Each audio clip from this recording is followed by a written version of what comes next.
For years, I've struggled with my weight. How many of us haven't? My weight has gone as high as 200 pounds to as low as 160 pounds, and everywhere in between. I've tried every diet from the cabbage soup diet to the Atkins diet. One diet I've discovered, or lifestyle if you will, that helped me lose weight, improve my blood numbers, and consistently maintained my overall health and weight is the ketogenic diet. I will share with you some information on getting healthy with the ketogenic diet, its pros, its cons, and a little bit of my own experience for you to decide if this may be right for you. The ketogenic diet, the keto diet, which is what it's called for short, is not without its controversy. Health guru Jillian Michaels stated on a recent podcast hosted by health and fitness blogger Nikki Sharp and comedian Zach Peter.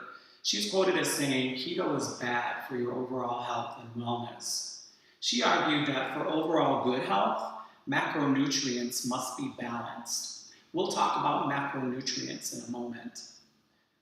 Thomas DeLauer, a personal trainer and someone considered to be a master of the keto diet, explains on his YouTube channel that by using the ketogenic diet and by eating the right kinds of foods at the right time, you can sort of manipulate your body so that it gets the benefits, if you will, of being in a starvation mode without necessarily losing muscle and enduring some of the negative cognitive effects. Well, I'm not here to debate who is right or who is more of the expert. I will share with you a little background on how the keto diet works. The keto diet is a high-fat, moderate protein, low carbohydrate diet. The diet forces the body to burn fats as fuel rather than carbohydrates that convert to sugar or glucose to do the same thing. It eliminates grains, legumes, some vegetables, and fruits. But the idea behind it is instead of the carbohydrates converting food to fuel, the liver is forced to convert fat into ketones. Now these ketones replace the carbohydrates as an energy source. Are you following me? When these ketones are elevated due to a very low amount of carbohydrates, the body goes into a state of what's called ketosis. Now to successfully achieve ketosis, you must maintain your macronutrients. There's that word. Now, macronutrients, all they're really made up of is your carbohydrates, your proteins, and your fats. So a rule of thumb for ketosis is that you limit your carbohydrates to 5%, your protein to 25%, and your fat to 70%. It can take up to 3 or more days, depending on the person, to achieve this state of ketosis.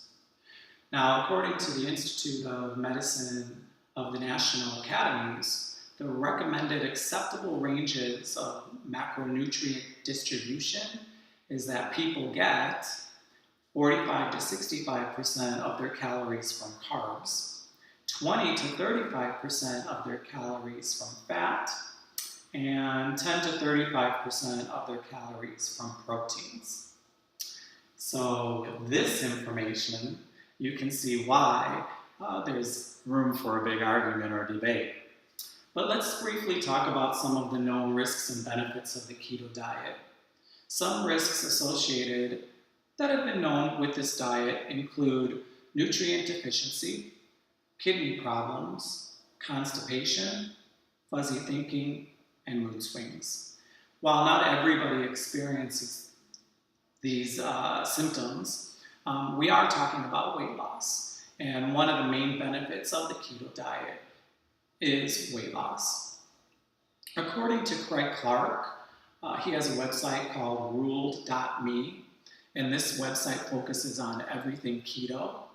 In 2007, there was a randomized controlled diet trial that was conducted.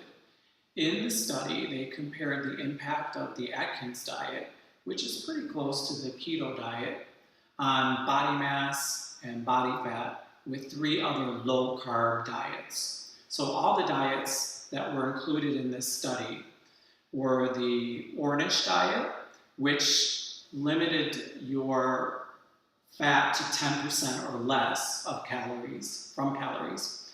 There was the Learn diet, which was 10% of less saturated fat and 55% of carbohydrates from calories.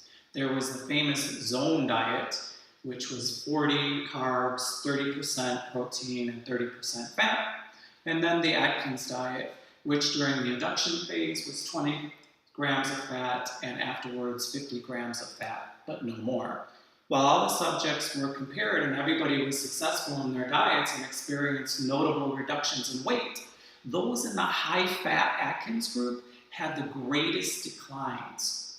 It was also shown in this 12-month period a low-carbohydrate diet, less than 50 grams per day of carbs, led to a greater decrease in BMI, body weight, body fat percentage, compared to all the alternatives or all the alternative high carbohydrate diets. Now, another benefit is lower cholesterol and blood pressure. Cholesterol and blood pressure impact many different people in many different ways. Each has its own clinical significance, from poor health to genetics. Craig Clark from the Ruled.me website, he shared his own research suggesting that low-carb, high-fat, ketogenic diets have clinically positive impact on each form or each different body types. His own research pointed out what he found is that ketogenic diets increase the concentrations of heart-healthy HDL cholesterol more than low-fat, high-carb diets. He also discovered that lowering carbohydrate consumption in healthy individuals also leads to higher levels of HDL cholesterol. Low-carb, high-fat diets decrease LDL particle concentration and increase the size of LDL cholesterol, and that the ketogenic diet decreased the amount of harmful VLDL cholesterol in the blood. So back to Thomas DeLauer's point earlier, these benefits happen by replacing carbs with good fats that reduce the total to HDL cholesterol ratio, which in turn reduces blood pressure. And when we talk about good fats, we're talking about fats like coconut oil and lean animal fats, nuts, avocados, olive oil, and fish. The keto diet may not be for everyone, but hopefully I've given you a small portion of information to want to know more about getting healthy on the ketogenic diet. Having experienced and lived this diet for over 2 years now, I can tell you I'm much more healthier, have more energy and endurance, and I do have more mental clarity.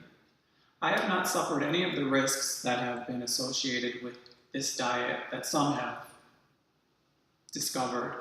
In fact, my blood numbers from cholesterol to blood pressure have significantly been lowered.